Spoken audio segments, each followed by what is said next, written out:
कांग्रेस और जेएमएम के बीच सीटों को लेकर लगातार ये चर्चा शुरू हो चुकी है कि सीट बंटवारा किस तरह से होगा। देखिए, आखिर अभी तक समाधान नहीं निकल पाया है, लेकिन कांग्रेस की तरफ से 33 सीटों की मांग कर दी गई है और लगातार ये जो बातें सामने आ रही थी कि लोकसभा चुनाव में कांग्रेस बड़े भाई की भूमिका में होगी क्योंकि केंद्र का मसला है, और राज्य के जब भी चुनाव होंगे, विधानसभा चुनाव, तो जेएमएम बड़े भाई की भूमिका में होगी। लेकिन अब कांग्रेस के सुर थोड़े बदल गए हैं। कांग्रेस का कहना है कि यहाँ कोई छोटा भाई बड़ा भाई नहीं है, दोनों भाई भाई हैं और दोनों को लगभग बराबर हिस्सेदारी मिलनी चाहिए। हालांकि कांग्रेस की तरफ से यह नहीं कहा गया कि जेएमएम कितनी सीटों पर लड़ेगा, लेकिन कांग्रेस ने अपनी तरफ से यह स्पष्ट कर दिया है कि वो 33 सीटों पर तैयारी कर रही है और इसके लिए तैयारियां चल रही है।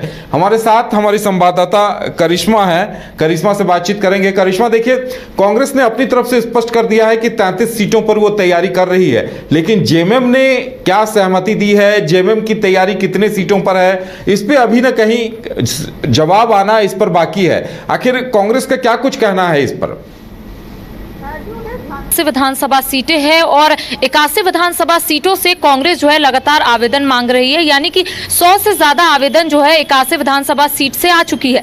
लेकिन देखिए, कांग्रेस लगातार तैयारियों में जुट चुकी है क्योंकि कांग्रेस की ओर से यह दावा किया जा रहा है कि कांग्रेस इस बार 33 सीटों पर चुनाव लड़ेगी। देखिए, लगातार झारखंड मुक्ति मोर्चा के कई जो दिग्गज नेता है सिर्फ यही बोलते हुए नजर आ रहे थे कि विधानसभा चुनाव में झारखंड मुक्ति मोर्चा बड़े भाई की भूमिका में रहेगा, जिसको लेकर आज मैंने झारखंड के सह प्रभारी जो नए बने हैं और झारखंड दौरे पर फिलहाल सप्तगिरी उल्का, इसके साथ ही श्री बेला प्रसाद झारखंड दौरे पर है, 2 दिवसीय दौरा है उनका। और आज जिस तरीके से प्रदेश कमेटी की जो बैठक है वो रखी गई थी और इस दौरान मैंने सप्तगिरी उल्का जो उड़ीसा से एकमात्र सांसद भी है कांग्रेस कोटे से, उनका स्पष्ट रूप से यही कहना था। मैंने उनसे पूछा कि झारखंड मुक्ति मोर्चा की ओर से यह दावा किया जा रहा है कि झारखंड मुक्ति मोर्चा इस बार बड़े भाई की भूमिका में रहेगा, तो उनका कहना था कि जहां जहां कांग्रेस मजबूत है वहां वहां कांग्रेस की दावेदारी बनती है।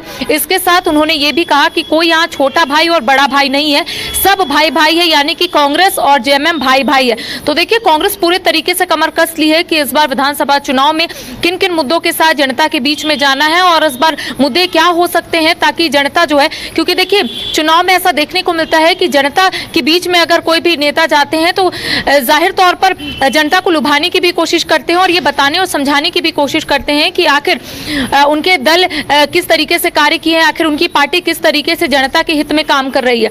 देखिए, आज जिस तरीके से एक महत्वपूर्ण बैठक जो है वो कांग्रेस की ओर से देखने को मिली, जिसमें कांग्रेस के प्रदेश अध्यक्ष केशव महतो कमलेश भी मौजूद थे। इसके साथ ही कांग्रेस कोटे के कई जो दिग्गज नेता है वो मौजूद थे, कई विधायकों को बुलाया गया था। इसके साथ झारखंड के जो 2 सह प्रभारी बनाए गए हैं, सप्तगिरी उल्का और श्री बेला प्रसाद, वो भी राजधानी रांची पहुंचे थे और उनका यही कहना था कि कांग्रेस की ओर से तमाम जो तैयारियां हैं वो पूरी कर ली गई है। इसके साथ ही देखिए, कल सिमडेगा और कोलेबिरा में दोनों ही प्रभारी का दौरा था और ऐसे में तमाम कार्यकर्ताओं से वो मुलाकात किए हैं और टास्क भी दिए हैं और उन्हें ये दिशा निर्देश भी दिए हैं कि ज्यादा से ज्यादा जनता से जुड़ना है और उन्हें ये बताना है कि आखिर कांग्रेस किस तरीके से कार्य की है।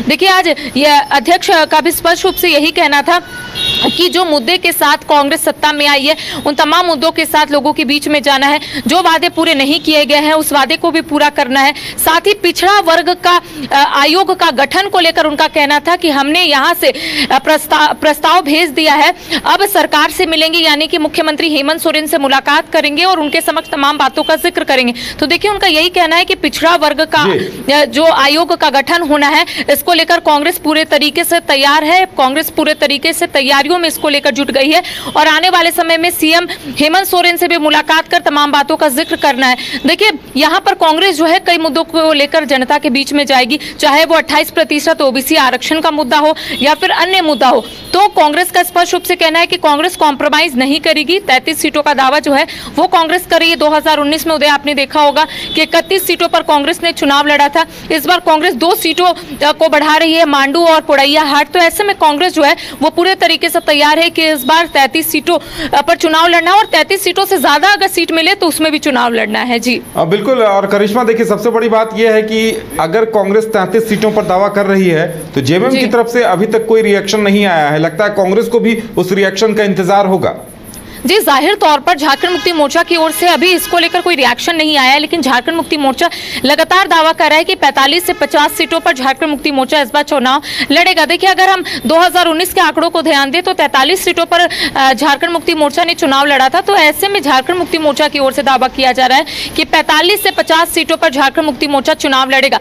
हालांकि देखिए, हमने कई बार कांग्रेस के भी कई नेताओं से सवाल पूछा है या फिर झारखंड मुक्ति मोर्चा के नेताओं से भी सवाल पूछा है, क्योंकि झारखंड में 81 विधानसभा सीटें और ऐसे में अगर 33 सीटों पर कांग्रेसी चुनाव लड़ेगी, इसके साथ ही अगर झारखंड मुक्ति मोर्चा 45 से 50 सीटों पर चुनाव लड़ेगी, तो ऐसे में वामदल और राजद कहां जाएगा, जिसको लेकर उनका कहना है कि एक सर्वसम्मति यहां पर बनाई जाएगी, यानी कि सहमति जो है वो सबकी होनी चाहिए। सभी झारखंड मुक्ति मोर्चा के नेता हो या फिर कांग्रेस या फिर राजद या फिर वामदल, सभी लोग एक साथ बैठेंगे और सीट शेयरिंग को लेकर चर्चा करेंगे कि आखिर इस बार कौन कितने सीटों पर चुनाव लड़ेगा। देखिए, दिल्ली में लगातार कांग्रेस की अहम बैठक रखी जा रही है, सीट शेयरिंग को लेकर चर्चाएं हो रही है और निकलकर जो खबरें आ रही है, जो छन कर खबरें आ रही है, वो यही है कि 33 सीटों पर कांग्रेस जो है इस बार चुनाव लड़ना चाहती है। जी चलिए करिश्मा, देखने वाली बात ये होगी कि इस पर आगे क्या कुछ होता है। फिलहाल हमारे साथ जुड़ने के लिए और जानकारी देने के लिए बहुत बहुत धन्यवाद।